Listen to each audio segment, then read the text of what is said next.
मैं बहुत छोटा सा था और मुझे यूँ लगने लगा कि एक म्यूज़िकल ईयर्स मुझे कुदरत ने दिए हैं।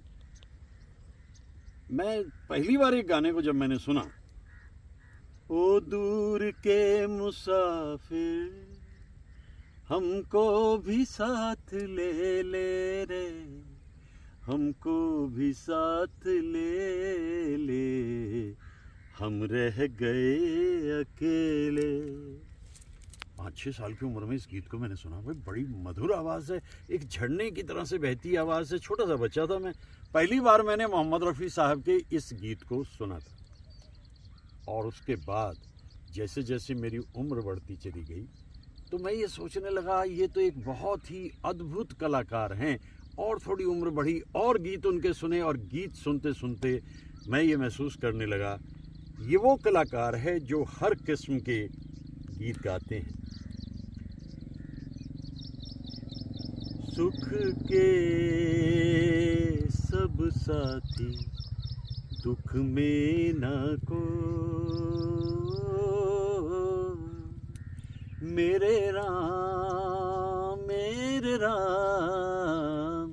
तेरा नाम एक सांचा दूजो ना कोई। ऐसे तो भक्ति भाव के गीत सुने हमने। उसका थोड़ा और इधर की तरफ, कभी उधर की तरफ, जरा सामने तो आओ छलिए, छुप छुप छलने में क्या राज है, यूं छुप ना सकेगा परमात्मा, मेरी आत्मा की ये आवाज है। मेरे ज़िंदगी में तो एक हरियाली सी छा गई जब मैंने इस आवाज़ को और ज़्यादा सुना। तो ये भक्ति भाव के गीत गाते थे रफ़ी साहब। और फिर जब मैं और आगे बढ़ा तो मैंने कहा यह क्या आवाज़ है, ये हूँ कहीं इनका साया मेरे दिल से जाता नहीं, इनके बिना अब तो कुछ भी नजर मुझको आता नहीं, ये उठे सुबह चले, ये झुके शाम ढले, मेरा जीना मेरा मरना इन्हीं पलकों के तले, तेरी आँखों के सिवा दुनिया में रखा क्या है। कितना रोमांटिक गाना गाते थे रफ़ी साहब, किस अंदाज में गाना गाते थे वो। छा रही थी तेरी महकी हुई जुल्फों की घटा, तेरी आँखों ने पिला दी तो मैं पीता ही रहा, तौबा तौबा तौबा तौबा तौबा तौबा, वो नशा है कि भुलाऊं कैसे मैं निगाहें। कितना रोमांटिक गाना है, किस खूबसूरत अंदाज में गाया है। आए बहार बन के लुभा कर चले गए, क्या राज था जो दिल में छुपा कर चले गए। आप सोच रहे होंगे कि यार ये बंदा हिल नहीं रहा यहाँ से बिल्कुल भी, और गाने गाए जा रहा है। नीचे खाई है बड़ी गहरी, और वो खाई के बाद में फिर जाकर हरियाली है, और इस खाई में कहीं मैं सिमट गया तो हरियाली में ही जाके निकलूँगा और रास्ता मिलना नहीं उसमें से कोई। तो रफ़ी साहब के गीतों को जब मैं गाता हूँ तो मुझे बहुत खुशी होती है, और उन गीतों की जो बनाने का अंदाज़ होता था, जो संगीतकार उन गीतों को बनाते थे, वो मुझे दर्द दिल का पता न था, मुझे आप किस लिए मिल गए, मैं अकेले यूं ही मज़े में था, मुझे आप किस लिए मिल गए। किस तेज़ी से आवाज़ को बदलते थे। जब देवानंद साहब ने 1965 में गाइड बनाने की सोची, तो गाइड बनाते समय उन्हें मालूम था कि बर्मन दादा कमाल करेंगे, शैलेंद्र भी कमाल करेंगे, और उसमें सिचुएशंस बड़ी डिफरेंट हैं। तो रफ़ी साहब आप तैयार हो जाइए, आपकी जो वेरिएशंस हैं, जो मॉड्यूलेशंस और वॉइस हैं, वो सब यहाँ देखने को मिलेंगी। पहले रोमांस है। लाख वाले दुनिया हाथ न ये छूटेगा, आके मेरे हाथों में साथ न ये छूटेगा, ओ मेरे जीवन साथी तेरे मेरे सपने अब एक रंग हैं, वो जहाँ भी ले जाएं राहें हम संग हैं। कई गानों में एक ही इंस्ट्रूमेंट जो है वो उस गाने को कमाल बना देता था, बाकी साजिंदे अपनी जगह। अब जैसे यही गाना है, इसमें जो है मनोहरी सिंह साहब ने जो सैक्सोफोन बजाया है वो कमाल है भाई।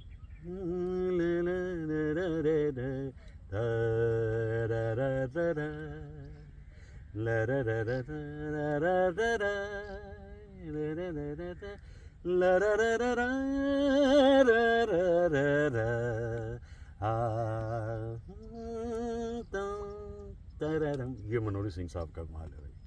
मैं तो उनके सैक्सोफोन के जो पीसेस कहीं भी सुनता हूँ, सुनता रह जाता हूँ।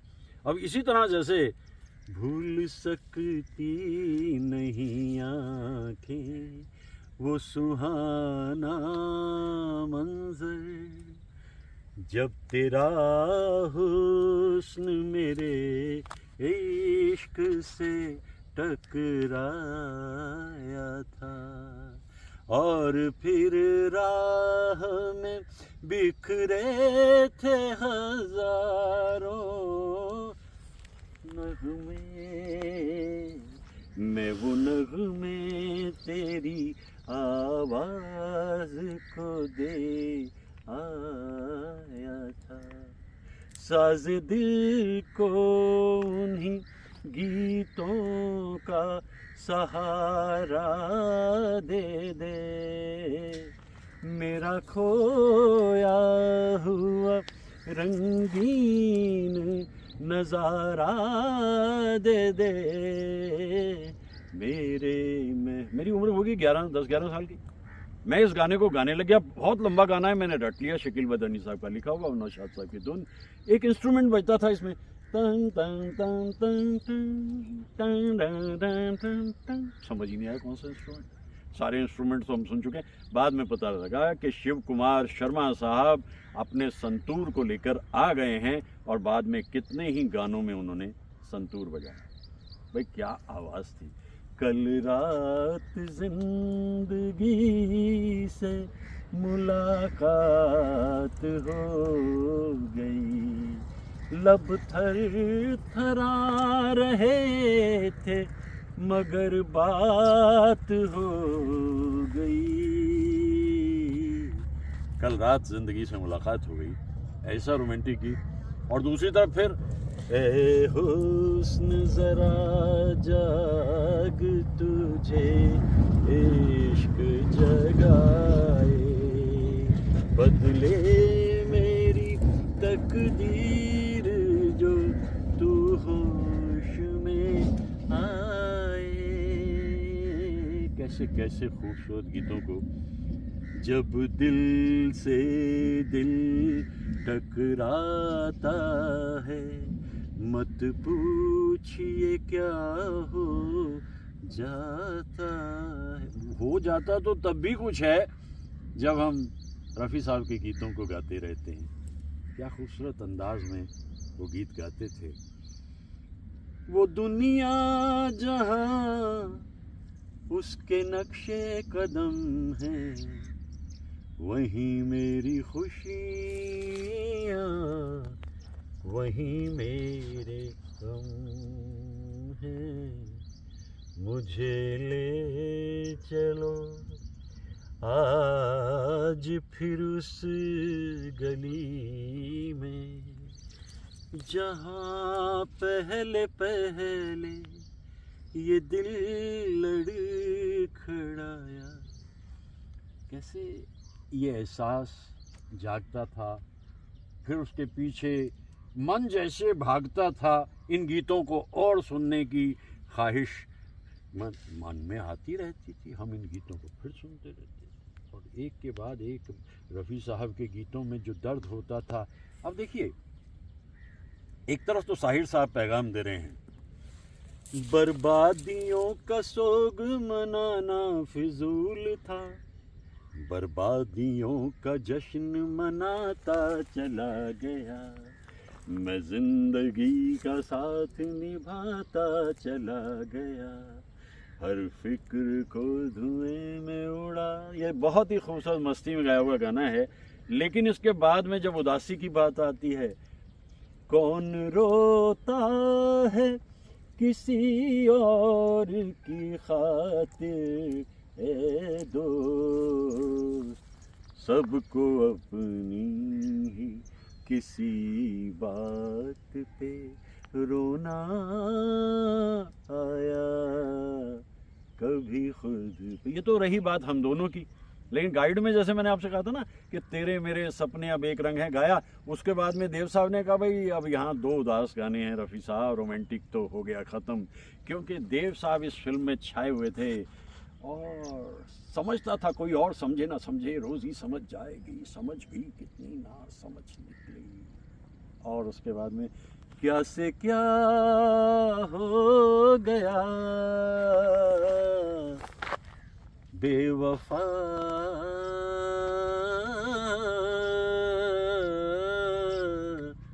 तेरे प्यार में, ये गीत था।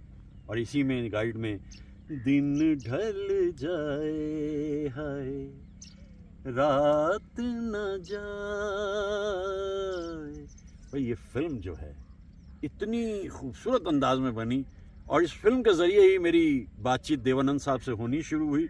मेरी भतीजी गई थी इंटरव्यू करने के लिए देव साहब को, और वहाँ जाकर के जब आधे घंटे का इंटरव्यू हो गया तो अचानक वो कहने लगी, सर मेरे चाचा हैं और वो आपकी फिल्म गाइड को 500 बार देख चुके, पता नहीं ज़्यादा, और ये बोलने लगी और वो आपके बड़ी ज़बरदस्त। उसने कहा hello hold it get me in touch with him right now.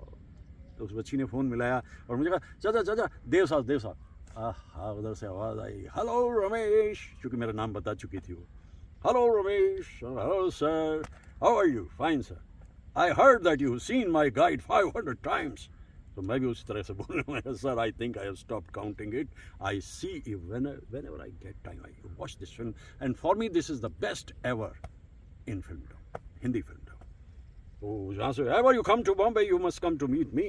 और फिर मेरी मुलाकात हुई 27 सितंबर 2007 को उनकी बुक लॉन्च पे। मित्र कंवलजीत के ज़रिए मैं वहाँ तक पहुँचा, उनसे मिला, मैं देव साहब से उनसे हाथ मिलाया, सिग्नेचर लिए किताब पे, कलम भेंट किया, और उसके बाद उनके जन्मदिन पे मैं उनको फ़ोन करता था और उनसे बात होती थी मेरी। ये यादें उभर के आती हैं, और इन यादों के बीच में बसा हुआ मेरा ये छोटी सी कुटिया, इस कुटिया को अब मैं इसी सहारे जीता हूँ। 2 पंख हैं मेरे, एक संगीत और दूसरा है मेरा प्रकृति। कितने खूबसूरत दृश्य में मैं, अब आप देख रहे हैं ना कि मैं हिला नहीं बिल्कुल, क्योंकि इसके नीचे पथरीली एक ऐसी छोटी सी पगडंडी है जो अगर यहाँ से पावर फिसल गया मेरा तो मैं वहाँ कम से कम 50 फीट नीचे पहुँच जाऊँगा लुढ़कता हुआ। वो मैं चाहता नहीं अभी, तो इसलिए मैं एक पाँव पे खड़े रहने को तैयार हूँ। मैं आम भाषा में कह सकता हूँ कि रफ़ी साहब के गीतों को याद करने के वक्त में मैं एक पाँव पे ही खड़ा रहा, क्योंकि नीचे खाई है और इन गीतों की एक ऐसी मेरे मन में घटा छाई है कि मैं उनको गाए जा रहा हूँ। कैसे कैसे सुहाने गीत बनते थे। ढलती जाए रात, कह ले दिल से बात, शम्मा और परवाने की ना होगा कभी साथ। ऐसे डुएट्स भी गा देते थे वो। छेड़ा मेरे दिल ने तराना तेरे प्यार का, जिसने सुना खो गया, पूरा नशा हो गया। ये जो गीत है ये शंकर जयकिशन का है, लेकिन ये गीत जो है पियानो अकॉर्डियन इसमें जो गुडी सरवई साहब ने बजाया है भाई, क्या कहने। वैसे पियानो अकॉर्डियन तो उन्होंने हरियाली और रास्ता के गीतों में भी गुडी साहब ने बहुत अच्छा बजाया था, लेकिन इस गीत की तो जान जो है वो कैसे सुर आगे बढ़ते हैं, कैसे सुर लौटते हैं, क्या क्या होता रहता है इसके अंदर। क्या कमाल के लोग थे। मैं तो आज ये सोचता हूँ हम उस दौर में थे, यही हमारे लिए बहुत है। कोई सोने के दिल वाला, कोई चांदी के दिल वाला, शीशे का है मत वाले तेरा दिल। अब ये सली चौधरी साहब हैं। गानों की तो कोई कमी नहीं, वहाँ भरमार है। जैसे मैंने बताया रोमांटिक गाने भी हैं, वहाँ उदासी के गाने भी हैं। जिंदगी के मोड़ पर जो कोई रास्ता मिला, तेरी गली से जा मिला। क्या गाया था रफ़ी साहब ने इस गाने को, और रोशन जी ने क्या धुन बनाई। शकील बदानी एक तरफ उदास होकर के ऐसे गाने लिखते थे और दूसरी तरफ क्या लिखते थे शकील साहब, हो जिंदगी तू झूम ले जरा, कह रही है तुझसे ये फिजा, साज दिल पे कोई गीत गा। अरे साज ना भी हो ना, तब भी आप गाते रहिए। और मस्ती में छेड़ के तराना कोई दिल का, आज लुटाएगा खजाना कोई दिल का। ये गाना जो है ये हकीकत में है, लेकिन इसी में फिर आप सुनते हैं उसके, मैं ये सोच कर उसके दर से उठा था, और फिर और आगे चलते हैं, कर चले हम फिदा। भाई देशभक्त अव्वल नंबर के थे, ऐसे गाने गा देते थे कि बेहतरीन गाने थे। तो अभी मैंने कुछ गीत जो याद आते चले गए, मैं गाता चला गया इस हरियाली को देखकर, नीले आसमान को देखकर। और ये देखिए ज़रा कैसी पगडंडी है, नीचे पहुँचे तो वहाँ पहुँचे, और मैं कितने रिस्क में खड़े होकर इस गाने को गा रहा था। जब मैं धीरे धीरे ऊपर चढ़ूँगा तो आप देखेंगे कि मैं क्या क्या काम कर लेता हूँ। अब मैं ऊपर चढ़ने की तैयारी कर रहा हूँ, और उसके बाद में इतना आसान नहीं, क्योंकि पैर फिसल गया तो मारे जाओगे भैया। ये देखिए, पंगे लेने की आदत मेरी पुरानी है, लेता रहता। अरे रफ़ी साहब को याद करना है भाई, कोई ऐसी वैसी बात थोड़ी है। और ये जगह देखिए ज़रा क्या है, और ख़ूबसूरत जगह पे आकर के मैं यहाँ आखिर पहुँच ही गया। और इतने सारे गाने मुझे रफ़ी साहब के याद आते गए। मैं दिखाऊँ आपको कि क्या मंज़र है भाई, कहाँ पहुँच गया था मैं। ये वो देखिए कहाँ तक चला गया था मैं नीचे, और ये देखिए ज़रा क्या स्थिति है इस जगह की। मतलब अगर मैं ये कहूँ कि ये कश्मीर है तो आपको लगेगा ना ये कश्मीर है, क्योंकि जगहों की खूबसूरती तो होती है अपनी अपनी, लेकिन कुछ जगहें जैसे एक प्रतीक बन जाती हैं। तो ये जगह मुझे ऐसी लग रही है, मैं तो यहाँ आकर के बड़ा प्रसन्न हो रहा हूँ। और इतनी हरियाली यहाँ पर मुझे दिखाई दे रही है। हरियाली भी कितने खूबसूरत अंदाज में जैसे मुस्कुरा रही है, गा रही है, गुनगुना रही है कि देखो भाई जो गीत तुमने गाए वो खूबसूरत हैं। वादियाँ मेरा दामन, रास्ते मेरी बाहें, जाओ मेरे सिवा तुम कहाँ जाओगे। इस पगडंडी पे खड़ा हुआ यहाँ मैं इसको गा रहा था, और वहाँ तक जाना नामुमकिन था। और यहाँ जब मैं लौट के आया तो फिर आ ही गया वो वीरान सुनसान से रास्ते हरियाली के बीच में से जाते हुए। मेरे को बहुत प्रसन्न करते हैं जब मैं इन जगहों पे आ जाता हूँ। बड़ी खूबसूरत सी जगहें हैं, पथरीली पगडंडियाँ हैं, और उन हरियाली के बीच में ये पगडंडियाँ कितनी दिलकश दिखाई दे रही हैं। ये मंज़र तो अद्भुत है। और रफ़ी साहब को याद करते रहना मेरी तो एक ऐसी खुशी है कि चाहे कोई भी गीत मुझे उनका याद आता है तो उस गीत को मैं गाने लगता हूँ।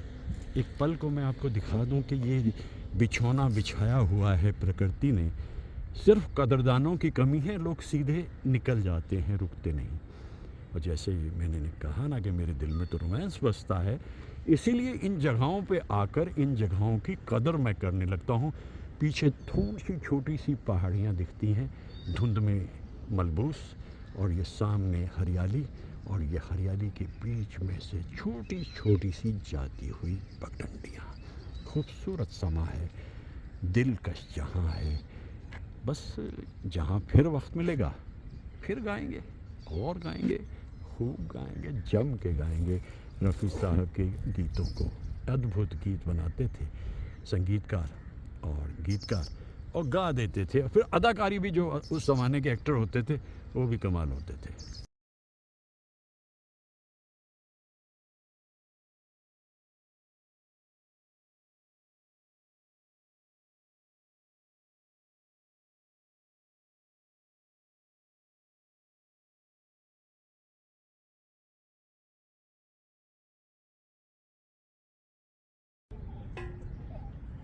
तुम तन्हा दुनिया से लड़ोगे, बच्चों सी बातें करते हो, बच्चों सी बातें करते।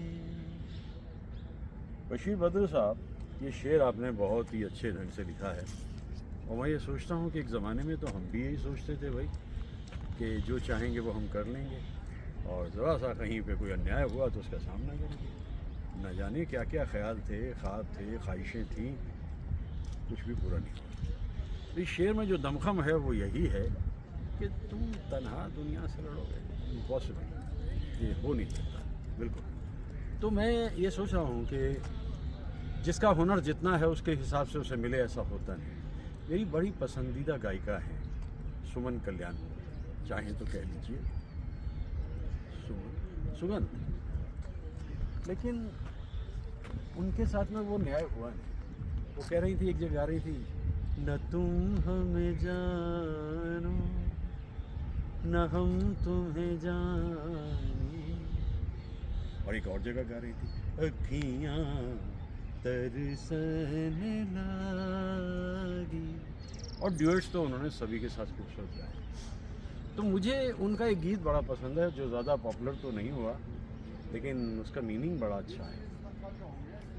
बीते हुए दिन कुछ ऐसे भी हैं, याद आते ही दिल मचल जाए। अब देखिए, वो बीते हुए दिन याद आते हैं, वो कलाकार याद आते हैं, गीता दत्त याद आती हैं।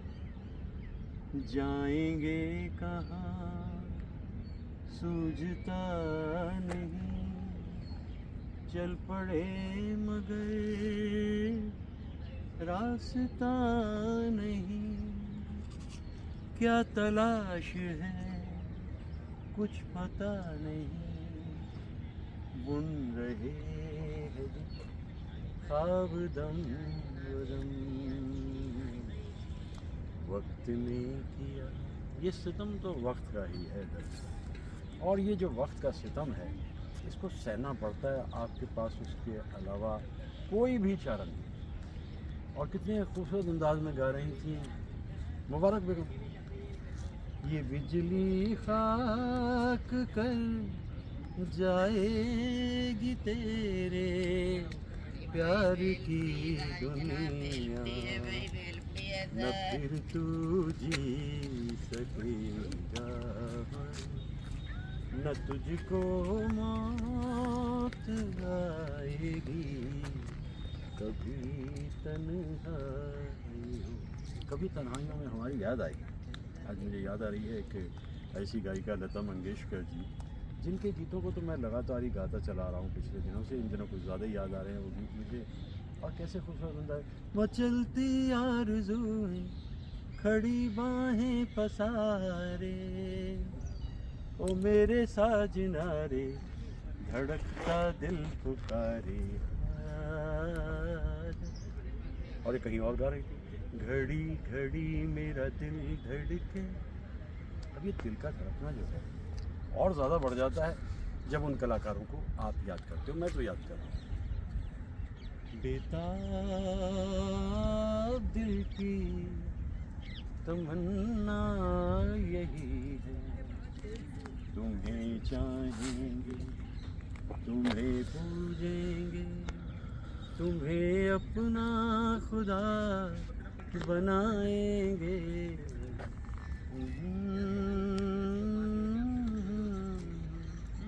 जिस वक्त हमें आज़ादी मिली 1947 में, वो ज़माना जो था वो गायिका नूर जहाँ का ज़माना था। शरद के पार चली गई और इधर जब लता मंगेशकर ने कुछ अरसे तक गाने गाए, लेकिन एक गीत जब उनका आया दुनिया के सामने, आएगा आएगा आएगा आएगा आने वाला, ये गीत इतना मकबूल हुआ कि इसके बाद फिर कभी लता मंगेशकर ने पीछे मुड़ के देखा नहीं, जबकि कंपटीशन उनका उस समय भी बहुत ज़्यादा था। शमशाद बेगम टॉप पे थी, राजकुमारी बहुत अच्छा गा रही थी, और उन सब के बीच से अपना रास्ता बनाते हुए लता मंगेशकर आगे बढ़ी। लता जी की सबसे ख़ास बात यही है कि जब वो देशभक्ति का गाना गाती हैं तो वो कहती हैं, ऐ मेरे वतन के लोग। और सचमुच इस गीत को जब आप सुनते हैं तो आपके रोंगटे खड़े हो जाते हैं, इसलिए क्योंकि वो जो 2 युद्ध हुए थे 1962 और 1965 में, उन दिनों में ये गीत बहुत ज़्यादा प्रचलित हुआ। तो लता जी के गीतों में तरह तरह की खुशियाँ हैं। मिलो न तुम तो हम घबराएं, मिलो तो आँख चुराएं, हमें क्या हो गया है। हो गया है प्यार हो गया, और क्योंकि प्यार हो गया है, प्यार की भाषा ही अलग होती है। कुछ दिल ने कहा, कुछ भी नहीं, कुछ दिल ने सुना, कुछ भी नहीं, ऐसी भी बातें होती हैं। ये कैफी साहब की कैफी है, ऐसी भी बातें होती हैं। रिश्तों में शब्द नहीं, संकेत समझे जाते हैं। कहीं से अगर आपको एक याद आ रही है तो फिर उसमें थोड़ा सा बेकल और बेचैन हो जाते हैं और कहते हैं, कई दिन से जी है बेकल, ओ दिल की नबी अब ले चल, मुझे भी वहाँ मेरे पिया है जहाँ। अब पिया कहीं भी हो, पिया को भी मालूम है तो पिया रंगून गए हो, कौन जाने, इस बात को देहरादून गए हो, कौन जानते। लेकिन लता जी गीत गाती रहती थी, और उन गीतों को सुनते सुनते मैं यही सोचता हूँ, कितने सारे गीत, अराउंड 8200, 8200 से ज़्यादा गाने गाए हैं, हर तरह के गाने। तुम्हें याद करते करते जाएगी रैन सारी, तुम ले गए हो अपने संग नींद भी हमारी। मोहब्बत की दिक्कत यही है, जो लम्हे आपस में साथ साथ बीत जाते हैं वो खुशगवार होते हैं, और फिर जब अलहदगी होती है और याद करना पड़ता है तो फिर ऐसे गीत याद आते हैं। नील गगन की छाँव में दिन रैन गले से मिलते हैं, मन पंछी बन उड़ जाता है, हम खोए खोए रहते हैं। अब ये विरह वेदना परेशानी जीना हमको रास न आया, हम जाने क्यों जीते हैं। अब सावन हो भादो हो, हम तो अपने आंसुओं को पीते हैं, जीते हैं। ना छेड़ो कल के अफसाने, करो इस रात की बातें। अब जो गुजर गई ना बात, उसको जाने दो। अब तुम ये जो हुआ अभी मोहब्बत का एक खूबसूरत सा जोड़, अब इसकी ही बातें करो, क्योंकि सोचा तो आंसू भराए, मुद्दतें हो गई मुस्कुराए। गुजरा तो बहुत कुछ था, लेकिन आज क्या हो रहा है, दिल की नाजुक रगें टूटती हैं, याद इतना भी कोई नहीं। ये मोहब्बत का वो दौर है जहाँ अलग है, वो चला जाता है लेकिन फिर भी लता जी गाती हैं, है तेरे साथ मेरी वफा, मैं नहीं तो क्या। तू कहीं भी रहेगा ना, मैं तेरे साथ साथ हूँ, मेरा साया तेरे साथ साथ है। उसकी वजह है कि मौसम बड़ा बदलता जा रहा है। नैनों में बदरा छाए, बिजुली सी चमके हाय, ऐसे में सजन मोहे गरबा लगा ले। अरे सजन गरबा तो तब लगाए अगर कहीं आसपास में हो। फिर गाने लगती हैं, घर आजा घिर आ। अब बादल घिर चुके हैं, सांझ भई घर आजा रे प्रिया, सांझ भई। दिन बीत रहा है, रात आने को है, फिर एक प्रीतम से गुहार होती है और पुकार होती है, और जब प्रीतम सामने दिखाई देता है तो गाने लगती है, तुम्हें देखती हूँ तो लगता है ऐसे कि जैसे युगों से तुम्हें जानती हूँ। ये आजकल का नहीं है, ये जन्म जन्मांतर का साथ है, और इस जन्म जन्मांतर के साथ में वो हाथों में हाथ है। ये तो उनके सोलो गीत अगर आप गाते रह जाएंगे तो अरसा बीत जाए। इसके बाद कितने सारे वो डुएट्स भी गाती हैं, और इन गीतों को जब भी मैं सुनता हूँ, तू चंदा मैं चांदनी, कोई गीत आप सुन, कोई गीत भी आप सुन, रात भी है कुछ भीगी भीगी, चांद भी है कुछ मध्यम मध्यम। अब ये देखिए, इस फिल्म को मुझे जीने दो का मैं बहुत याद करता हूँ कि वहाँ एक बड़ी ही सुरीली लोरी उन्होंने गाई थी, तेरे बचपन को जवानी की दुआ देती हूँ, और दुआ दे के परेशान सी हो जाती हूँ। एक लंबा रास्ता उन्होंने जीवन में तय किया था, जिसमें कहीं मुश्किलें थी, कहीं परेशानियाँ थी, लेकिन उस लंबे रास्ते पर चलते चलते वो वहाँ पहुँच गए हैं जहाँ किसी का जल्दी से पहुँचना तो मुमकिन था ही नहीं। जैसे आप देखते हैं ना कि भारत रत्न के बाद में कौन सा पुरस्कार है जिसकी ज़रूरत रह जाती है। ज़रूरत तो किसी पुरस्कार भी नहीं होती, लेकिन दुनिया जब देखती है कि ये इंसान बेहतरीन है, दुनिया से मतलब वो कुछ गिने चुने लोग जो कद्र करते हैं उसकी, जिसमें होता है टैलेंट, जिसमें होता है हुनर। तो लता जी के बारे में जब भी कुछ कहना चाहता हूँ, उनकी ज़िंदगी के बारे में इतनी सारी बातें, बचपन से काम शुरू किया, जवानी तक आते आते कितना कुछ हो गया, मोहब्बत भी हुई, लेकिन राजघरानों में कॉमन मैन के लिए या कॉमन वुमेन के लिए कोई रास्ता नहीं होता। फिर ज़िंदगी अकेले तन्हाइयों में, निगाहें क्यों तड़पती है, कदम क्यों लड़खड़ाते हैं, हमी तक है हर एक मंजिल, चले आओ चले आओ चले आओ चले आओ चले आओ। लेकिन ऐसा कई बार नहीं होता, क्योंकि वो चिराग जो जला था उसे बुझाया भी उसी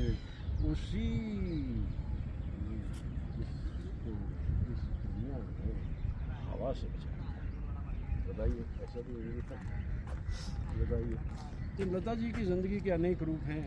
उन रूपों को मैं यहाँ खूबसूरत इलाकों में आ जाता हूँ और यहाँ देखने लगता हूँ उनकी ज़िंदगी के वो पन्ने। जब मैं पलट के देखता हूँ फिर याद आता है वो ख़त जो मैंने उन्हें 13 साल की उम्र में लिख दिया था, और उसका जवाब भी आया था जो आज तक मेरे पास मौजूद है। अपने नन्हे नन्हे हाथों से मैंने लिख दिया था, मैं आपके गीत गाता हूँ, मैं छोटा सा बच्चा था, और वो ख़त उन्होंने मुझे दिया अपने हाथ से लिखकर, जो मेरा प्राइज़ पोजीशन है। हर कलाकार उनकी इज़्ज़त करता था, लेकिन कभी कभी हो जाता था कि नाइत्तफ़ाक़ियाँ। तस्वीर तेरी दिल में जिस दिल से उतारी है। अच्छा, सरिंदा जो है ये रिकॉर्डिंग कर रहे हैं, और रफ़ी साहब और लता जी वहाँ पर मौजूद। लेकिन पता नहीं आपस में क्या होता है कि किसने किसको कहा, ये तो अब डिस्प्यूटेड है। मैं नहीं कहने वाला कि लता जी ने कहा या रफ़ी साहब ने कहा, लेकिन उसके बाद लगभग 6 बरस तक दोनों ने एक साथ गाने नहीं गाए। अब एक ऐसा ज़माना आया, फिर ज़िंदगी आगे बढ़ी। तेरी याद में बेखबर शमा की तरह रात भर जली आरज़ू दिल जला भी जा। रात ढलने लगी, चांद छुपने चला, लरा। मैं तो और भी कितने गीत उनके बारे में गा सकता हूँ और उन गीतों को मैं गाता भी रहता हूँ, लेकिन अचानक मुझे यूँ लगता है कि वो तो अंतहीन यात्रा है। उनकी दुनिया से तो रुखसती हो गई, लेकिन कौन इस बात को भूल सकता है कि उनका जो सृजन है, जो तख्लीक है, जो गीत हैं, वो तो कोई नहीं भुला सकता। हमारे बाद अब महफिल में अफसाने बयां होंगे, बहारें हमको ढूंढेंगी, न जाने हम कहाँ होंगे। लता जी तो दिल में बसती हैं, उनकी अपनी एक हस्ती है, और इसीलिए उन गीतों में कोई सा भी गीत हम गाएं, गुनगुनाएं, हमें ऐसे लगता है कि जैसे वो गीत उन्हीं के लिए बना है। यूं ही कोई मिल गया था सरे राह चलते चलते। अच्छा, महाजबी के लिए जब वो गाती थी, नग़्मा शेर की सौगात किसे पेश कर। महाजबी के लिए वो गाने जो गाती थी, उसमें एक दर्द अलग तरह का होता था, क्योंकि दोनों एक दूसरे को बहुत ही अच्छी तरह समझती थी। अलविदा जाने वफा, मेरी मंजिल आ गई, अलविदा जाने। पूरी ज़िंदगी जी कर गई, आखिर में बहुत बरसों तक गाया नहीं, हर किसी के साथ गाया, हर मेल सिंगर के साथ गाया, अपनी जगह बनाई और अलग सी जगह बनाई। लेकिन इतना ज़रूर है कि आज उन्हें अचानक याद करते हुए कुछ ऐसे भूले बिसरे गीत मुझे याद आ जाते हैं, जिनको मैं गाने गुनगुनाने लगता हूँ। और उन गीतों में ज़िंदगी देखिए, दो दिल टूटे, दो दिल हारे। राज कपूर के साथ भी नाइत्तेफाकी हुई, शंकर जयकिशन के साथ भी हुई, और ओपी सर ने तो पहले ही तय कर लिया था कि इनके साथ कभी गाना नहीं, लेकिन उसके बाद भी ओपी ओपी रहे और लता जी रहीं। मैं इन कलाकारों का जो एक मयार है, उसका जिक्र करता रहता हूँ, उसी के बारे में जिक्र करते करते मैं अपनी बातें कहता रहता हूँ। सुनसान वीरान रास्तों पे फैली हुई तन्हाइयाँ, एक दौर को याद करते करते, फिर वो दौर कभी आएगा नहीं, ये तो तय है, लेकिन उस दौर को मैं मन में लिए घूमता हूँ, क्योंकि ऐसी कलाकार भी बस एक ही बार, अगर उधर मोहम्मद रफ़ी साहब एक कोहिनूर हैं, तो इधर लता जी भी एक कोहिनूर से कम नहीं। उनकी भी ज़िंदगी इसी तरह चमकती दमकती रहती थी।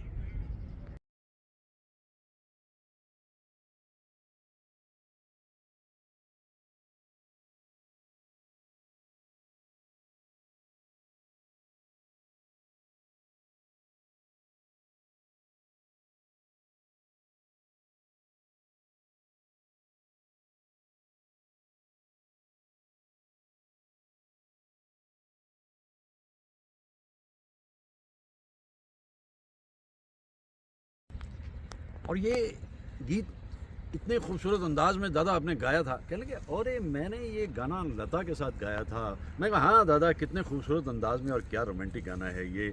और उसके बाद मैंने कहा अरे दादा, वो गाना आप भूल सकते हैं, ये नशीली हवा छा रहा है नशा, मेरी बाहें तेरी राहें एक है आजा। अच्छा, मुझे खुद समझ नहीं आ रहा कि ये गाना इतना अननोन है, ये मैंने कैसे गा दिया। अरे दादा कहने लगे भाई हाँ मुझे याद है, ये गीत भी बहुत अच्छा खूबसूरत गीत। अरे आप करते क्या हैं, दादा ने पूछा मुझसे। मैंने कहा दादा मैं कॉलेज में पढ़ाता हूँ, लेकिन फिल्म इंडस्ट्री के तो आप एक महत्वपूर्ण स्तंभ हैं, इंसान ऐसे कि बस सुनते चले जाएं। उन्होंने कहा अच्छा अच्छा अच्छा आप बहुत सुर में गाते हैं। उन्होंने मुझे कहा आप बहुत सुर में गाते हैं। भाई मुझे बड़ी खुशी हुई कि मन्ना डे साहब मुझे कह रहे हैं कि आप सुर में गाते हैं, तो मेरे लिए ये एक ट्रॉफ़ी थी, एक कॉम्प्लीमेंट था। ऐसे ट्रॉफ़ी और कॉम्प्लीमेंट बहुत कम मिलते हैं ज़िंदगी में।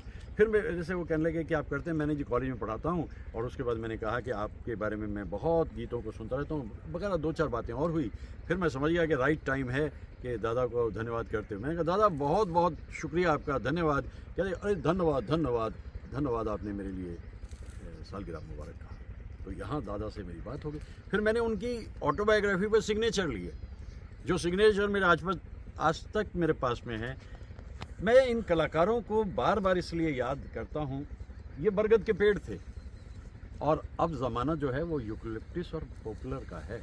जा रहे हैं चले वहाँ तक, लेकिन कुछ नहीं। जैसे कबीर कहते थे, पंथी को छाया नहीं और फल आ गए अति दूर, बड़ा हुआ तो क्या हुआ, जैसे पेड़ खजूर। तो खजूरों के पेड़ का ज़माना है, कोई बात नहीं, ये उनकी दुनिया है। हम तो उस दरख्तों के साए के तले से होके गुजरे हैं जहाँ खूबसूरत गीत सुनने को मिलते थे। बस थोड़ी सी कमी ये रही कि वहाँ फिल्म इंडस्ट्री में जमने के लिए आपको हर तरह के गीतों को गाना पड़ता है।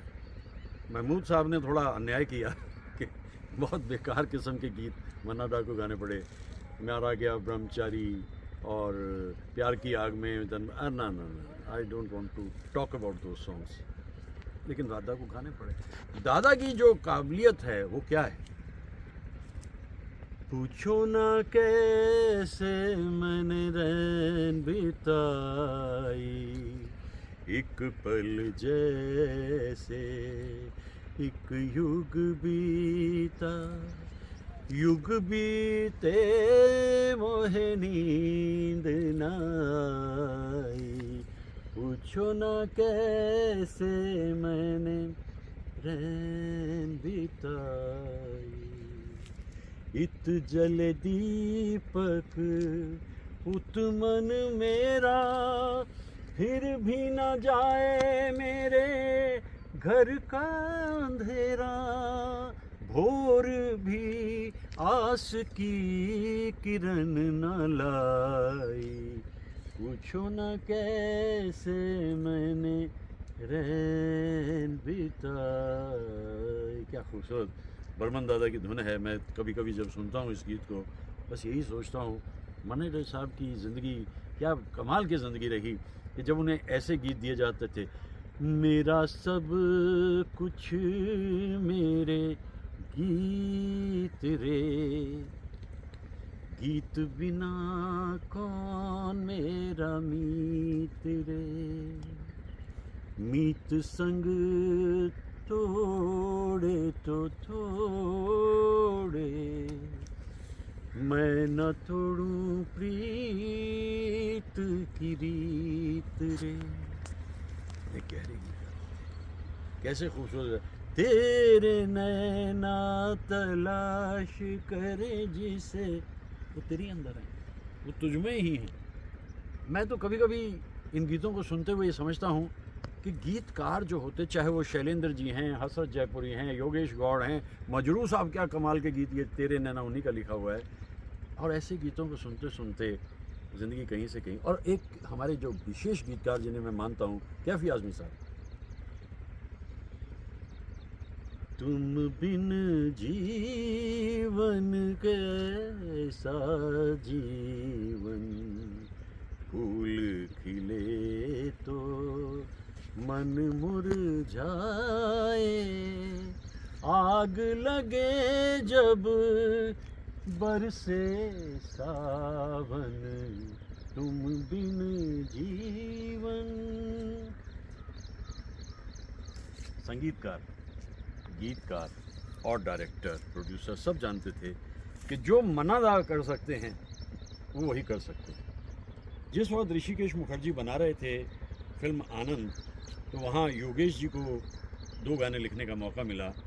और ये गीत जो उन्होंने लिखा, वो एक गाना तो जो कहीं दूर जब दिन ढल जाए, वो तो मैं अक्सर ही बात करता हूँ मुकेश साहब का, लेकिन ये गाना जो है, जिंदगी कैसी है पहेली हाय,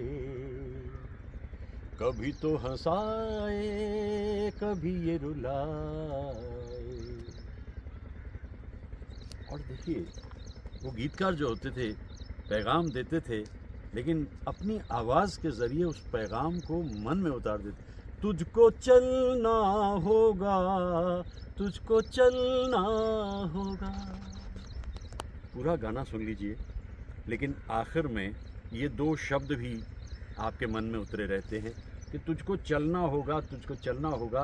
क्योंकि जब तक आपकी ज़िंदगी में एक आस है, जब तक एक अनबुझ प्यास है, तभी तक ज़िंदगी है। जिस दिन सपने धराशायी हो जाते हैं और जिस दिन ज़िंदगी का कोई अर्थ आपके लिए नहीं रह जाता है, तो जीना बेमकसद है।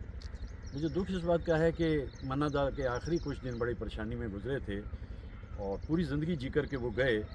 और मैं यही देखता हूँ कि जब उनके पुरस्कारों की बात हम करें तो पुरस्कार उनको मिल रहा है, किस पे मिल रहा है? एक भाई ज़रा देख के चलो, आगे ही नहीं पीछे भी। बड़ी अच्छा, ठीक है, लिखा हुआ गाना बहुत अच्छा है, लेकिन मन्ना दा खुद ही कहा करते थे यार अवार्ड भी मुझे मिलना है तो इस गाने में मिलना है। मैंने तो इससे भी कई बेहतर गाने गाए थे। शर्मीले थे, कम बातें करते थे, गहरे थे। और जब उन्हें वो गाना देने की बात आई कि खेत की गुलाब जूही पंकज पन फूले, तो वहाँ जब ये पता लगा कि ये तो आपने भीमसेन जोशी साहब के साथ गाना शंकर जयकिशन ने गा, तो कहने लगे भाई भीमसेन जोशी तो बहुत बड़े क्लासिकल सिंगर हैं, मैं उनके साथ नहीं गाने लगा। तो फिर शंकर जी ने कहा अरे दादा आप तो खुद हो। इतने में भीमसेन जोशी जी ने कहा अरे क्या बात करते हैं मन्ना दा, आपकी आवाज़ का क्या कहना, हम दोनों मिलकर इस गाने को कमाल बना देंगे। तो बसंत के मौसम में ये गाना मुझे ख़ास तौर से याद आता है। खेत की गुलाब जूही चंपक बन फूले, रुत बसंत बसंत की ऋतु में ये गीत इतना खूबसूरत लगता है मुझे। अच्छा, दूसरी जगह उनकी अपनी एक ईगो भी है भाई।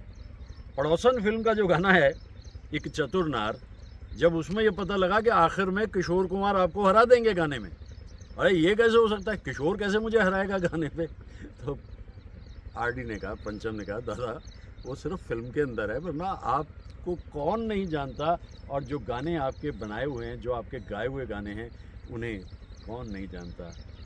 कैसे कैसे खूबसूरत गीत हम लोग सुनते थे। बांग्ला में भी बड़े अच्छे गाने गाते थे वो, और उनकी दुनिया बहुत अलग थी, रिजर्व टाइप इंसान थे। और जब उन्होंने समझा कि अब फिल्म इंडस्ट्री में गानों का रंग ढंग वो नहीं रहा है, तो वो बात फिर ख़त्म हो गई। क्योंकि शंकर जयकिशन, एस.डी. बर्मन साहब, इवन पंचम भी जानता था इस बात को कि देखिए गाना पिक्चराइज होना है धर्मेंद्र पर। अच्छा, धर्मेंद्र जी पे वो गाना ज़रा मस्ती में है, मतलब मस्ती में है वो। तो मन्ना दा से उनसे कहा दादा ज़रा कीजिए ना, दीजिए इसमें कुछ रस। अभी तो हाथ में जाम है, तौबा कितना काम है, कभी मिली फुर्सत तो भाई देखा जाएगा, दुनिया के बारे में सोचा जाएगा। भाई धर्मेंद्र जी की अदाकारी हो, मन्ना दा की आवाज़ हो, और इसमें पंचम ने जो सुरों को जिस तरीके से लिया है वो कमाल है। मदन मोहन जी मन्ना दा को बहुत पसंद करते थे। और कौन आया मेरे मन के द्वारे, बहुत पहले ये गाना मदन मोहन जी के लिए गाया था उन्होंने। लेकिन फिल्म बन रही है हिंदुस्तान की कसम, और हिंदुस्तान की कसम में चेतन साहब ने कहा भाई राजकुमार बड़े रोमांटिक हैं इस फिल्म के इस हिस्से में, तो एक गाना हम राजकुमार साहब पे लाते हैं। तो कैफी साहब लिख रहे हैं, आप क्या लिख रहे हैं? उन्होंने कहा हाँ बिल्कुल लिख रहे हैं, गाने के लिए हम गए। और गाना ऐसा रोमांटिक बनाया और पिक्चराइज हुआ। जहाँ इस वक्त मैं इस जगह खड़ा हूँ, यहाँ से लगभग 7-8 किलोमीटर के फासले पे गेस्ट हाउस है। ये गाना वहाँ पिक्चराइज हुआ, रात को पिक्चराइज हुआ, राजकुमार पे पिक्चराइज हुआ। चेतन आनंद साहब ने इस पे डायरेक्शन दी। उनके असिस्टेंट मेरे दोस्त थे चेतन साहब के, उन्होंने कहा अरे रात को एक शूटिंग है उसकी राजकुमार साहब की और ये गाना है तो तुम आ जाओ।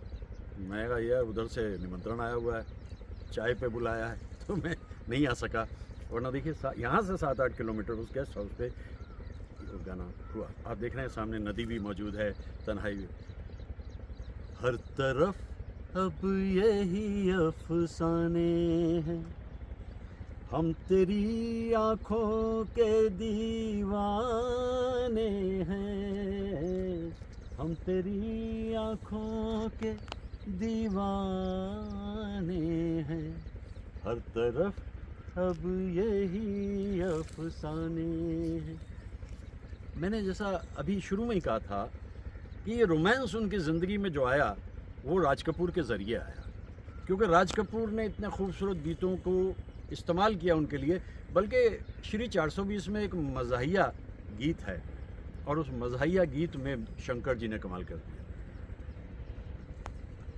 छोटी सी बात ना मिर्च मसाला, कह के रहेगा कहने वाला, दिल का हाल सुने दिल वाला। ये गाना बड़े अच्छे ढंग से मन्ना डे साहब ने गाया और उसमें एक पंक्ति में तो कमाल कर दिया, हाय ये क्या कर बैठे घोटाला, हाय ये क्या कर बैठे घोटाला, ये तो है थानेदार का साला। तो शैलेंद्र जी दरअसल किसी को बख्शते नहीं थी, वो जानते थे कि ये दुनिया इस तरीके से है, उनकी समझ में नहीं आया, लेकिन मन्ना डे साहब को बहुत प्यार कर। चलत मुसाफिर मोह लिया रे पिंजरे वाली मैना, ये गाना उनकी तीसरी कसम में उन्होंने ख़ास तौर से रखवाया। और मैं मन्ना डे के बारे में यही कहता हूँ, क्योंकि उनसे मैं जब उनके गीतों के बारे में बात करने लग जाता हूँ तो जनरली बहुत से गीत उनके अब दुनिया में आते नहीं। मेरी खुशी है कि मैं उस दौर में उगा और बड़ा हुआ जिसे हम रेडियो डेज़ कहते हैं। रेडियो डेज़ पे आप विविध भारती लगाइए, ऑल इंडिया रेडियो की उर्दू सर्विस लगाइए, इवन हमारे अमीन सैनी साहब का बिना का गीतमाला लगाइए, तो वहाँ ये गीत सुनने को मिलते थे। जैसे ही दूरदर्शन का आगमन हुआ, समय में परिवर्तन आना शुरू हुआ। शुरू में तो कुछ हुआ, पुराने गाने आते रहे, और अब जो है आप देखते हैं इस बात को और समझते भी हैं इस बात को कि चाहे 500 चैनल हैं, लेकिन 500 चैनल को कुछ लेना देना नहीं है।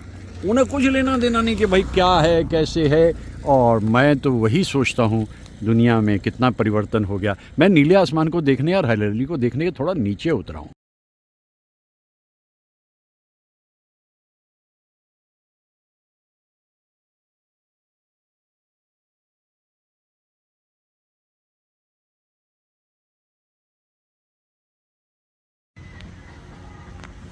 कभी कभी मेरे दिल में ख्याल आता है, ख्याल मेरे दिल में ये आता है, भाई इतने सारे हमारे मेल सिंगर्स, उसमें मेरे लिए मुकेश साहब ही सबसे ख़ास क्यों है? कभी कभी मेरे दिल में ख्याल आता है। अच्छा, मुझे ज़्यादा सोचना नहीं पड़ता। उसकी वजह है कि मेरी ज़ाती ज़िंदगी पे मुकेश साहब की गायकी का कुछ असर रहा है, और ये एक बड़ी वजह है। जिसे कहते हैं ना कि childhood is a season, Ruskin bond साहब का कहना है। तो बचपन जो है वो एक पूरा मौसम है, और मैं 5 बरस 6 बरस का ही था, मेरा मौसम तो बड़ी जल्दी सुरीला हो गया। हमारे घर के सामने एक एडवर्टाइज़र रहता था जो सुबह तांगे पे एडवर्टाइजिंग करने के लिए जाने से पहले अपने गानों की रिहर्सल करता था। और ये ज़माना कौन सा था? ये था 1956, 57, 58 का। तो वो रिहर्सल करता था, वो रिकॉर्ड पे ग्रामोफोन पे 78 RPM चलाता था और मैं उसको सुनता रहता था। तो वहाँ जब मैंने गीत सुने, मेरा जूता है जापानी, ये पतलून इंग्लिस्तानी, छोटा सा बच्चा, मैंने कहा ये तो बड़ी खूबसूरत सी आवाज़ है। और इसी वक्त में लगभग आवारा हूँ या गर्दिश में हूँ, आसमान का तारा हूँ, ये एक वजह है। लेकिन चाइल्डहुड इम्प्रेशंस जो होते हैं, जो बचपन के दिनों की बातें होती हैं, वो इंसान ज़िंदगी में कभी भूलता नहीं। आज मैं एक ऐसी जगह आ गया हूँ जहाँ फूल भी हैं, जहाँ पतझड़ भी है, और ये कोहरा तो कैसे आ गया, कहाँ से आ गया मुझे मालूम नहीं। और इसी कोहरे के अंदर से झांकता हुआ चेहरा मुकेश साहब है। तो ये तो रही शुरुआत की बात। मैं धीरे धीरे ये महसूस करने लगा, इस आवाज़ में जो गायकी मुझे सुनने को मिल रही है वो बहुत अलग है।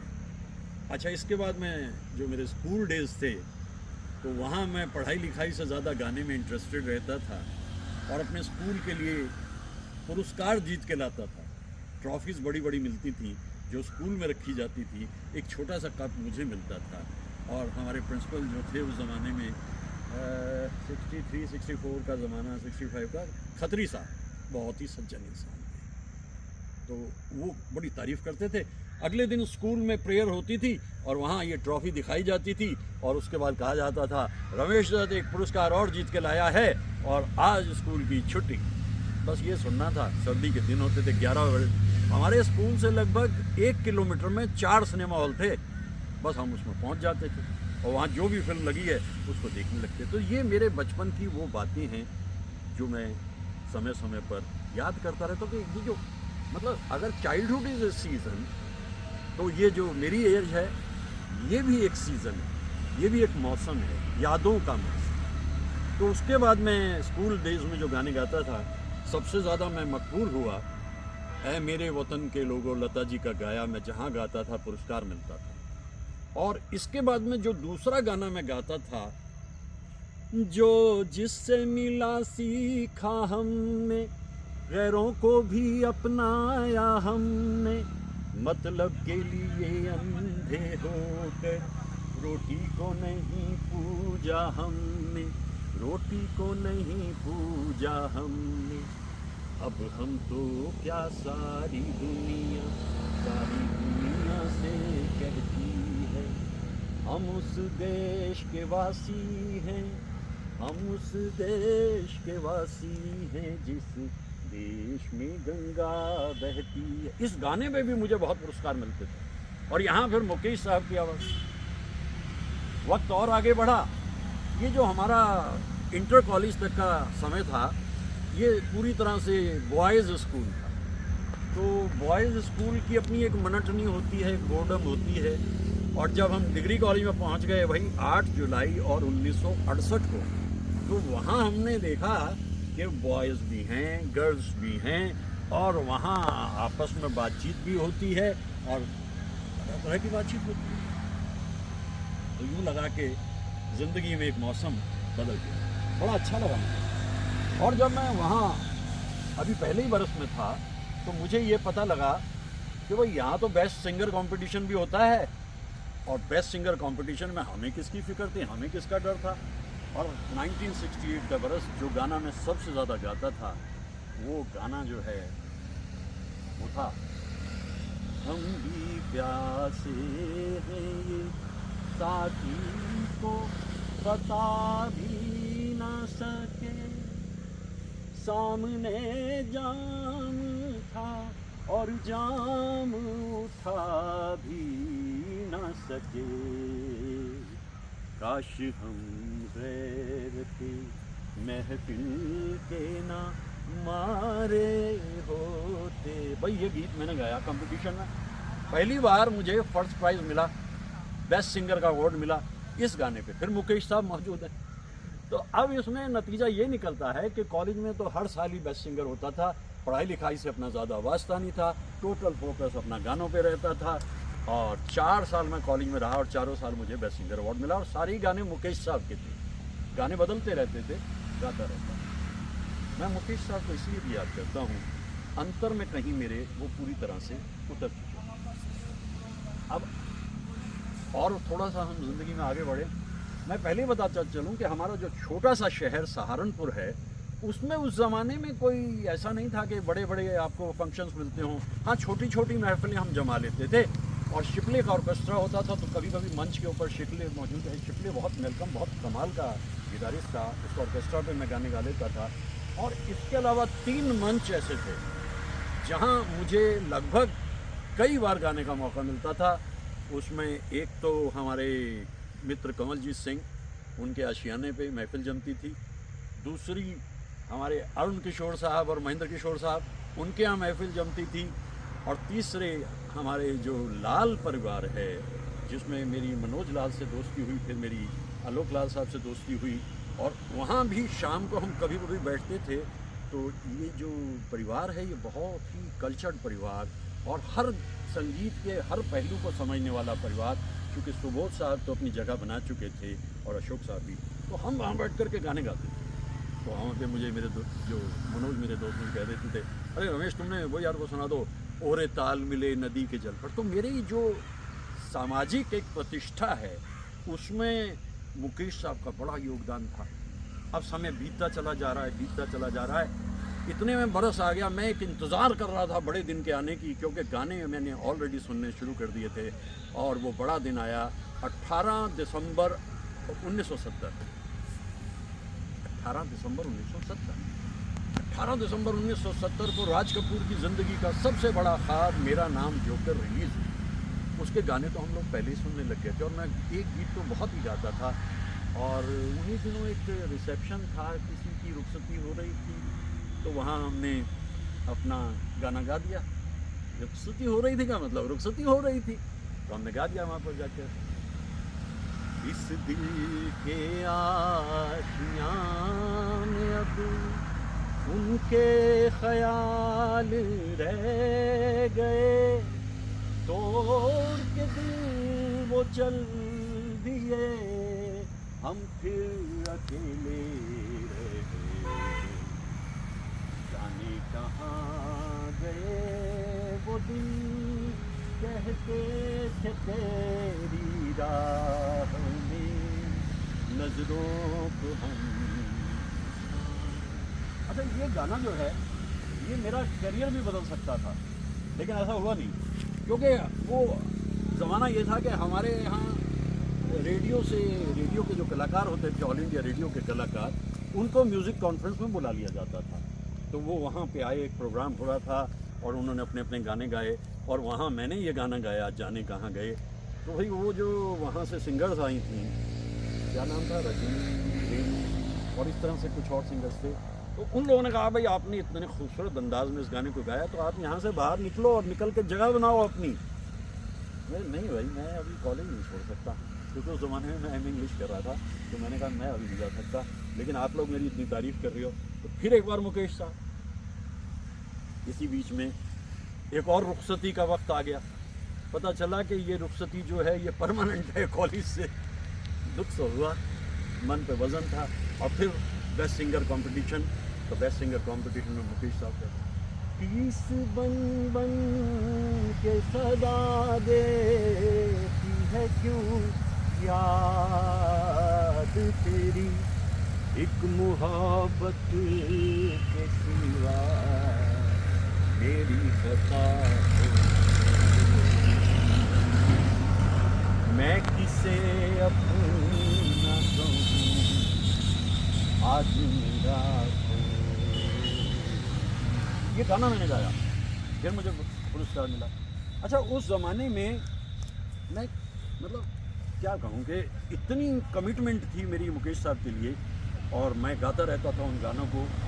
तो एक और भी समय ऐसा आया, जिससे मुझे मालूम हुआ कि मुकेश साहब आ रहे हैं शिमला में। ये 1973 की बात है। इससे पहले एक और बात हो चुकी थी 1972 में।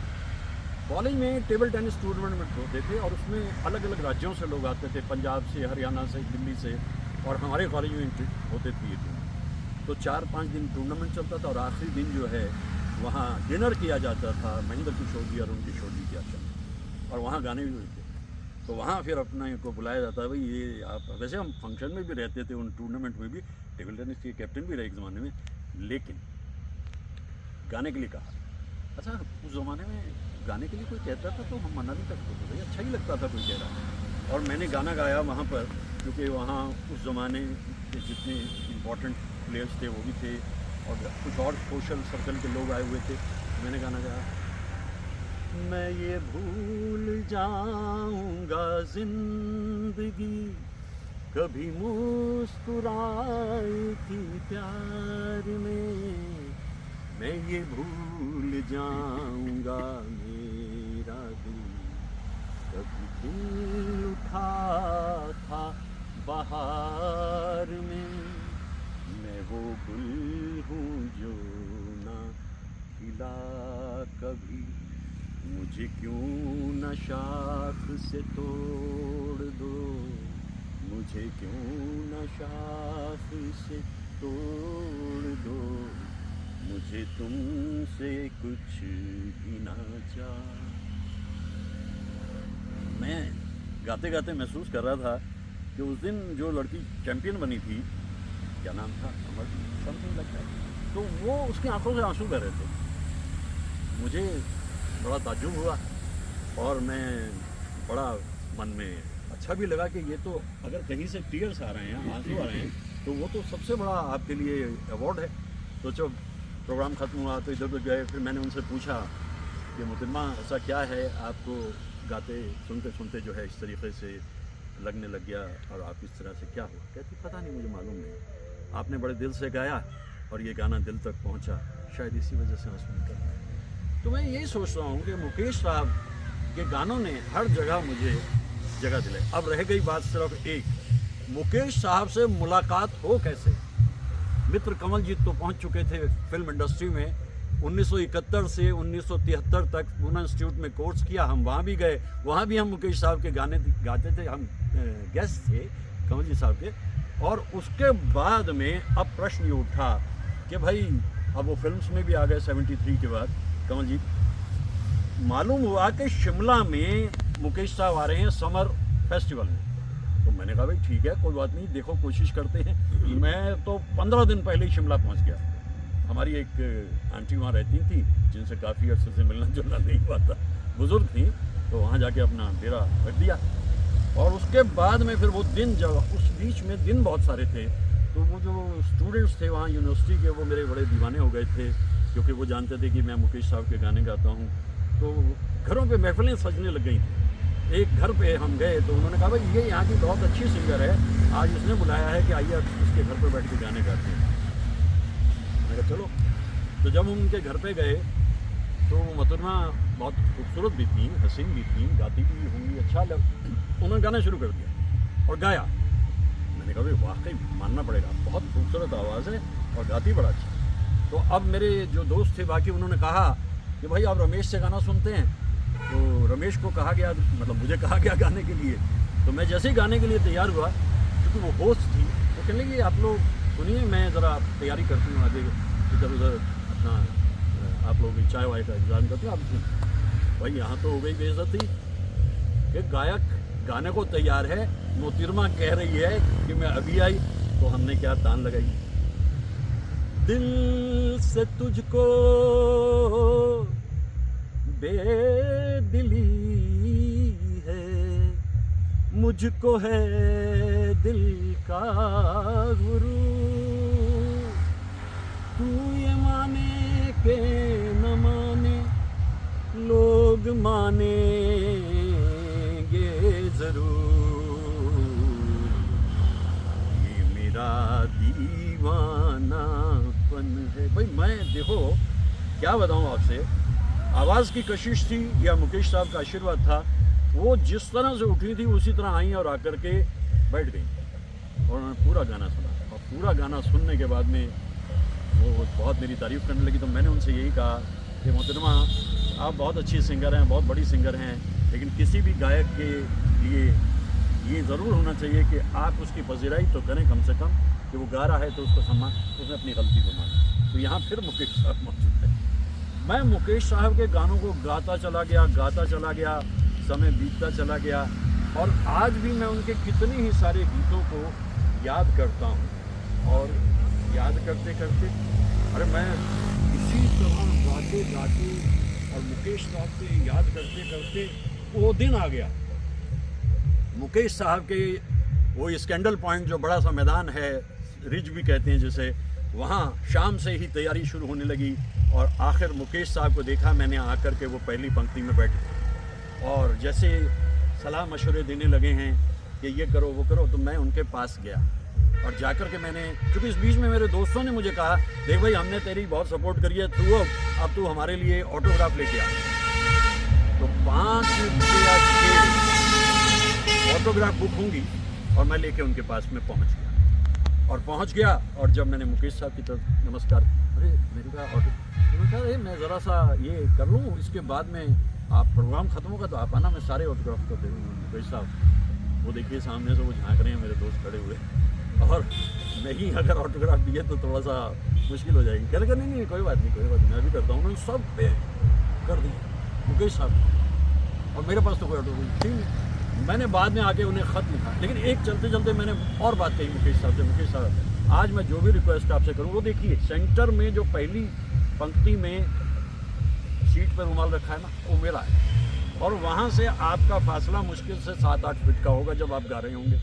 तो जो मैं रिक्वेस्ट करूँ, मैं बहुत ज़्यादा आपके गीतों का दीवाना हूँ, तो जो मैं रिक्वेस्ट करूँ उसने, और मुकेश साहब ने वही किया। जो गाना था, जो भी मैंने कहा वो उन्होंने सुनाया। बाद में मैंने उन्हें ख़त भी लिखा, उसका जवाब भी आया। तो वो जो कभी कभी मेरे दिल में ख्याल आता है कि आफ्टर ऑल मुकेश साहब का मुझ पे इतना जादू क्यों?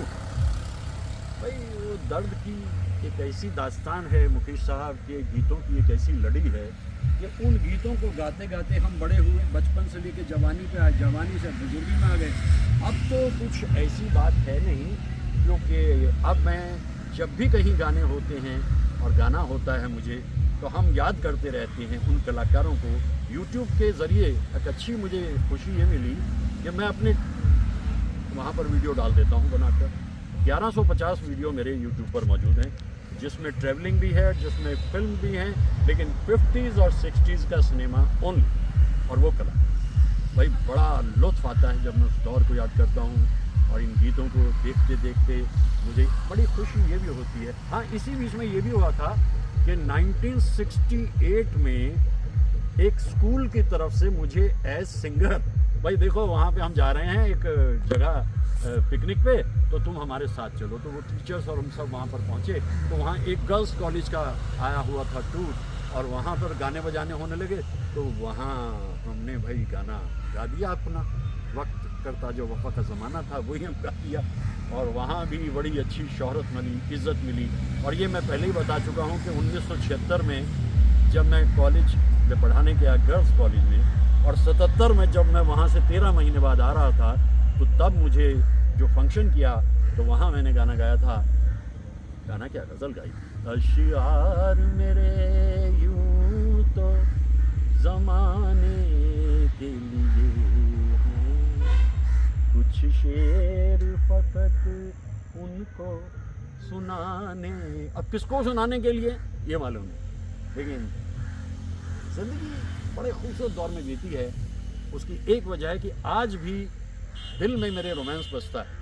ये देखिए, इसीलिए मैं एक ठंडी सुबह में इन फूलों के बीच में आया, पतझड़ के मारे इन पेड़ों के बीच में आया। ये शजर जो है ये जता रही है कि सर्दी जा रही है, और ये डगर जो है ये बता रही है कि ज़िंदगी एक अंतहीन यात्रा है, यहाँ से निकलोगे कहीं और जाओगे। तो वो रोमांस मेरे दिल में बसा। ये रोमांस जो है ये बड़ा डिग्निफाइड वर्ड है। जब मैं इंग्लिश लिटरेचर पढ़ता था या बाद में पढ़ाता था, तो मैं इस रोमांस में रोमांटिक पोइट्री को बहुत पसंद करता था, शेली, कीट्स, बायरन और वर्ड्सवर्थ। तो मुझे ये समझ में आया रोमांस इतना हल्का शब्द नहीं है। यहाँ एक डेफिनेशन पेटर की है। पेटर क्या कहते हैं? Idea of strangeness added to the idea of beauty. आप किसी को देख रहे हैं, उसमें अचानक आपके मन में कुछ और ख्याल आने लगते हैं खूबसूरत से, ये रोमांस है। इन फूलों में अगर मुझे वो चेहरा दिखाई देने लग जाए तो वो चेहरा है और वो रोमांस है। और इन पतझड़ से गिरे पत्तों में अगर मुझे जताने लग जाए ये मुझे कि ये जीवन का वो दौर है जब ज़िंदगी से कुछ छूटा था, तो ये रोमांस है। वहाँ चारों तरफ जो मुझे दिखाई दे रहा है कोहरा, और इस कोहरे में बसी हुई कुछ ऐसी खूबसूरत यादें, ये रोमांस है। रोमांस इतना हल्का वर्ड नहीं जितना फिल्म्स के बारे में रोमांटिक हो गए हो, रोमांस करते हो। अरे रोमांस करो ज़िंदगी से तो पता लगेगा ना कि ज़िंदगी कितनी खूबसूरत है। इतना कुछ मैं लगातार मुकेश साहब के बारे में कहता रहा हूँ। इतने सारे वीडियोस तो मैं यूट्यूब पे बना के पहुँचा चुका, लेकिन ऐसा लगता है कि ये एक ऐसी अनुभुज प्यास है मुकेश साहब से जुड़ी हुई। और मुकेश साहब कम रोमांटिक थे क्या? गुजराती खूबसूरत लड़की सरला जी से मोहब्बत हो गई। अब वो गुजराती हैं, ये कायस्थ हैं, ब्याह होने का कोई चांस नहीं। और ये स्ट्रगलर हैं, वो स्टेब्लिश्ड हैं। नहीं होगा, लेकिन बड़े अच्छे दोस्त थे मुकेश साहब के। Actor Motilal, cinematographer R.D. Mathur और मोती साहब, और उन सब ने मिलकर के इनका ब्याह करा दिया। तो अगर दोस्तों की ऐसी टोली साथ में हो तो इस दुनिया में कोई कुंवारा नहीं रहेगा। तो ऐसी नहीं रहेगा। मुकेश साहब का ब्याह हुआ, रोमांस से जीवन उन्होंने पूरा बिताया, और आज मैं फिर ऐसी खूबसूरत फिजा में आकर के महसूस कर रहा हूँ वो चेहरा जिसे मैं मिल सका, जिनके गीतों को मैं सुन चुका, और ऐसी खूबसूरत ज़िंदगी, भाई क्या कहने। आज मैं याद कर रहा हूँ मेरे जीवन पे उनका असर क्यों इस तरीके से रहा। जैसा मैंने कहा कि मुकेश साहब से हाथ मिला करके ये खुशी मुझे हासिल हुई, शायद उनका वरदान मैंने पाया। मुकेश साहब का ख़त आज तक मेरे पास मौजूद है, और कितने सारे गीत उस ज़माने में भी गाता था और अब भी गाता हूँ।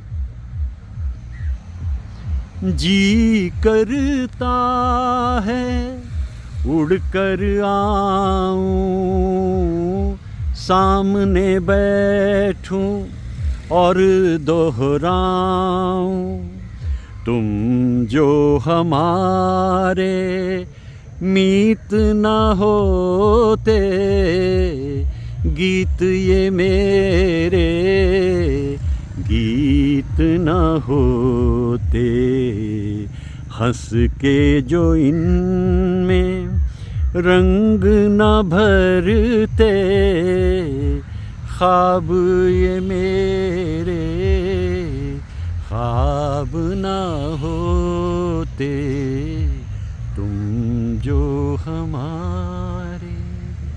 अगर हम इस दौर में ना होते जिसमें मुकेश साहब थे और अन्य गायक थे, अगर मैं मुकेश साहब से ना मिला होता, अगर उनका ख़त मेरे पास ना होता, अगर उनके एहसास को समझकर आज तक मैं उनके गीतों को गा ना रहा होता, तो कोई कमी तो ज़िंदगी में रह ही जाती भाई, ज़रूरी तौर पे। लेकिन मैं ये सब कर सका, और आज भी मैं याद करता हूँ मुकेश साहब को। सिर्फ 53 बरस की उम्र में दुनिया से रुखसत हो गए, लेकिन ज़िंदगी पूरी जी गए। अपनी कामयाबी, दौलत, शोहरत, इज़्ज़त, हर चीज़ उन्हें हासिल हुई, और ऐसे कलाकार को कौन भूल सकेगा। मैं तो नहीं, कम से कम।